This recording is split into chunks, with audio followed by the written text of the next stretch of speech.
بسم اللہ الرحمن الرحیم۔ السلام علیکم۔ بلف شارس ڈنمارک کے شہر آرہوس ارہیس کا رہنے والا ہے۔ وہ امپورٹ ایکسپورٹ کے کاروبار سے وابستہ ہے۔ اسے اسلام سے شدید نفرت تھی، بلکہ ڈنمارک میں حجاب کی پابندی لگنے پر جو لوگ سب سے زیادہ خوش تھے، جنہوں نے نہ صرف حکومت کے اس اقدام کو سراہا تھا بلکہ حکومت کو اس اقدام پر قائم رہنے اور عوام کو قابو میں رکھنے کے لیے مالی فنڈز بھی مہیا کیے تھے۔ مختصر یہ کہ وہ جتنا مسلمانوں کو تکلیف دے سکتا تھا دیتا تھا، جتنی نفرت اسلام سے کر سکتا تھا کرتا تھا۔ مگر کہتے ہیں نا کہ ایک تدبیر انسان کرتا ہے اور ایک تدبیر اللہ تعالیٰ کر رہا ہوتا ہے، اور اللہ تعالیٰ کی تدبیر ہمیشہ غالب آ کے رہتی ہے۔ اس کے ساتھ بھی کچھ ایسا ہی واقعہ پیش آیا تھا کہ ایک وقت پر ساری تدبیریں لٹا کر اس کے منہ پر مار دی گئی تھی۔ وہ اپنے تمام مقاصد میں کامیاب ہو کر بھی ناکام ہو گیا تھا۔ اللہ تعالیٰ کی ذات نے اپنی حکمت و دانائی سے اس کو اتنا محتاج کر دیا تھا کہ جن مسلمانوں کو وہ ہر حد تک جا کر اذیت دیا کرتا تھا، انہی مسلمانوں کے پاس جانا اس کی مجبوری بن گئی تھی، اور جس اسلام سے وہ نفرت کیا کرتا تھا، اس اسلام کی بنیادی اصولوں کو دیکھتے ہوئے مسلمانوں نے اس کے ساتھ امن و محبت سے برتاؤ کیا تھا۔ آخری وقت میں اس پر اسلام کی حقیقت کھل گئی تھی، مگر اسلام کی اصلیت جان لینے کے باوجود یہ معلوم ہوتے ہوئے کہ دنیا اور آخرت کی بھلائی اسلام کی پیروی میں ہے، اسے کلمہ نصیب نہیں ہوا تھا۔ واقعہ کچھ یوں ہے کہ بلف شارس کے پڑوس میں ایک مسلمان خاتون رہتی تھی، جس کا شوہر فوت ہو چکا تھا۔ وہ حکومت کی طرف سے ملنے والے فنڈ پر گزارا کر رہی تھی، لیکن بلف شارس کو یہ کہاں قبول تھا کہ کوئی مسلمان خاتون اس کے پڑوس میں رہے، اور وہ بھی سکون اور امن سے رہے۔ اس لیے اس نے ہر ممکن اسے اذیت دینے کی کوشش کی، یہاں تک کہ اس کے فنڈ بھی رکوا دیے۔ اس پر عدالت میں کیس کر دیا گیا۔ خاتون بیچاری کو جو سرکاری فنڈز ملتا تھا وہ مختلف قسم کے ٹیکسز اور عدالتی کارروائیوں کے اخراجات میں خرچ ہو جاتا تھا۔ اس فنڈ میں سے 1 روپیہ بھی وہ اپنی بچی پہ خرچ نہیں کر پاتی تھی۔ اس خاتون نے اس ظالم شخص کو لاکھ سمجھانے کی کوشش کی کہ میں تمہاری پڑوسی ہوں، تمہارا حق بنتا ہے میری خبر گیری کرو، میری مدد کرو، لیکن الٹا تم مجھے ذلیل کر رہے ہو۔ لیکن اس ظالم شخص کو کہاں فرق پڑتا تھا؟ اس کا تو مقصد یہ تھا کہ خاتون ذلیل و رسوا ہو اور محتاج ہو کر اس کے دہلیز پر آئے۔ خاتون کو محتاج کر کے اپنی دہلیز پر لانے کا مین مقصد یہ بھی تھا کہ وہ اس کو مزید ذلیل و رسوا کر کے، لیکن شاید اللہ تعالیٰ کو کچھ اور منظور تھا۔ اپنی لاکھ کوششوں کے باوجود بھی وہ ایسا نہ کر سکا۔ اللہ تعالیٰ بہتر وسیلے پیدا کرنے والا ہے۔ اللہ تعالیٰ نے اس خاتون کے لیے کوئی وسیلہ پیدا کرنا تھا، جو کر دیا ہوا۔ کچھ یوں ہوا کہ ایک بار خاتون جب عدالتی کارروائی سے فارغ ہو کر واپس آ رہی تھی تو ٹیکسی میں سفر کے دوران اس کی ملاقات ایک عمانی مسلمان سے ہوئی۔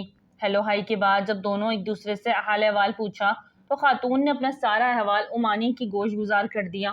وہ عمانی شخص وہاں حکومت کی طرف سے ایمبیسی میں کسی اچھے عہدے پر ملازم تھا۔ اللہ تعالیٰ نے اس عمانی کو آج اس خاتون کا وسیلہ بنانا تھا، اس لیے اس کی گاڑی کو خراب کر دیا اور آج اس کو مجبوراً ٹیکسی پر آنا پڑا۔ ٹیکسی پر آتے ہوئے اس کی ملاقات اس خاتون سے ہو گئی، اور خاتون نے جب اس کو اپنا حال احوال سنایا تو اس نے خاتون کی مدد کرنے کا فیصلہ کر لیا۔ اس دن کے بعد اس عمانی شخص نے خاتون کے تمام تر اخراجات خود اٹھانا شروع کر دیے، اس کا کیس خود لڑا اور پھر کیس میں فتح یاب بھی ہوا۔ بلف شارس کو جھوٹا کیس درج کرنے اور عدالت کا وقت ضائع کرنے کی وجہ سے نہ صرف شرمندگی کا سامنا کرنا پڑا بلکہ اس کو جرمانہ بھی ہوا، اور اس کی کاروباری ساکھ بھی بہت متاثر ہوئی۔ لیکن اس کے باوجود بھی وہ اپنی حرکتوں سے باز نہ آیا۔ البتہ اب دوسری طرف بھی سہارا مضبوط تھا، اس لیے جب بھی کبھی وہ اس خاتون پر کوئی نہ کوئی حملہ کرتا تو وہ عمانی شخص خاتون کے لیے ڈھال کا کردار ادا کرتا، اور اس عمانی شخص کے ذریعے سے اللہ تعالیٰ اس خاتون کی مدد کر دیتا، جس خاتون کو کبھی وہ ظالم انسان کہا کرتا تھا کہ تم جتنا میری منت سماجت کرتی ہو اتنا اللہ تعالیٰ اس کے رسول اور قرآن پاک سے مدد طلب کیوں نہیں کرتی؟ وہ خاتون جواب دیتی تھی کہ ان ہستیوں کے سوا میرا سہارا ہی کون ہے، لیکن جب میرے حق میں بہتر ہوگا میرے اللہ تعالیٰ کی مدد و نصرت آ جائے گی۔ پھر ایک وقت آتا ہے کہ اس کو عمانی شخص کی صورت میں اللہ تعالیٰ نے اپنی مدد و نصرت بھیج دی، یہاں تک کہ اپنی کوشش کر کے بلف شارس تھک کر بیٹھ گیا اور اس خاتون کو اذیت دینا بند کر دی۔ وہ اس حقیقت کو سمجھ چکا تھا کہ اب اس کے ستانے کے باوجود خاتون کا سہارا دینے والا شخص موجود ہے۔ اسی لیے چاہ کر بھی اس خاتون کو مزید کسی قسم کی اذیت نہیں دے سکتا۔ عمانی شخص نے اپنی ایمبیسی کے ذریعے سے باقاعدہ طور پر اس خاتون کا مزید وظیفہ لگوا دیا، جس کی وجہ سے خاتون اپنے گھر کے اخراجات اور اپنی بچی کی تعلیم بہترین انداز میں چلانے لگی، اور یہ سلسلہ عمانی شخص کی پوسٹنگ کے بعد بھی چلتا رہا، یہاں تک کہ اس خاتون کی بچی ڈاکٹر بن گئی۔ حکومت کی طرف سے اسے دماغی امراض کی بہترین ڈاکٹر کی ڈگری سے نوازا گیا۔ اس نے اپنے شعبے میں بہترین کارکردگی سر انجام دی اور حکومت کی طرف سے مختلف ایوارڈز بھی وصول کیے۔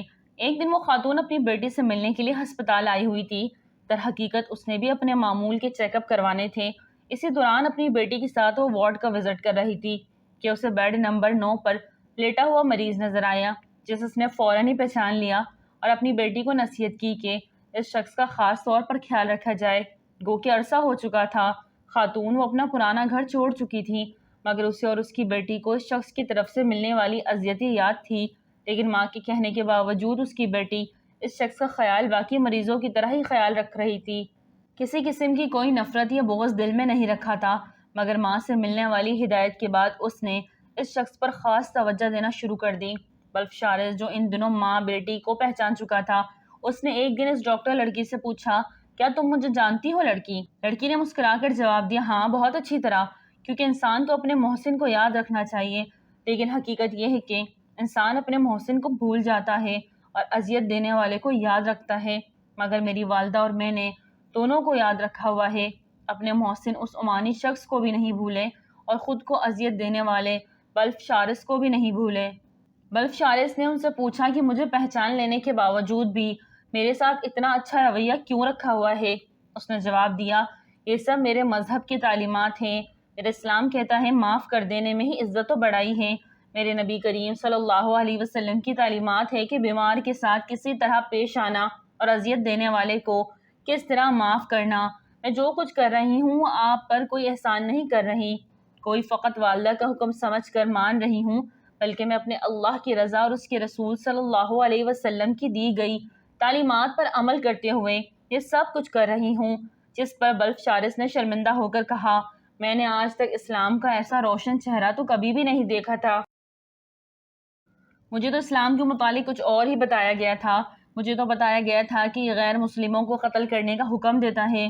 مجھے تو بتایا گیا تھا کہ جہاد کر کے لوگوں کی دولت جاگیر ہتھیار لینے کا حکم دیتا ہے۔ اس کی بات سن کر ڈاکٹر نے جواب دیا، اسلام نے زندگی کے ہر عمل سے متعلق تعلیم دی۔ اسلام میں پڑوسیوں، بیماروں، بزرگوں کے حقوق پر بہت زور دیا گیا ہے، اور کہیں بھی نہیں کہا گیا وہ پڑوسی، بزرگ یا بیمار لازم مسلمان ہی ہوں۔ ڈاکٹر کی بات سن کر بلف شارس بہت شرمندہ ہوا۔ میڈیکل کورس مکمل کر کے وہ ہسپتال سے ڈسچارج ہو گیا، مگر اسے اسلام قبول کرنے کی توفیق نہ ہوئی۔ ناظرین، ویڈیو اچھی لگی تو لائک کریں، چینل کو سبسکرائب کریں اور دعا میں یاد رکھیں۔ السلام علیکم۔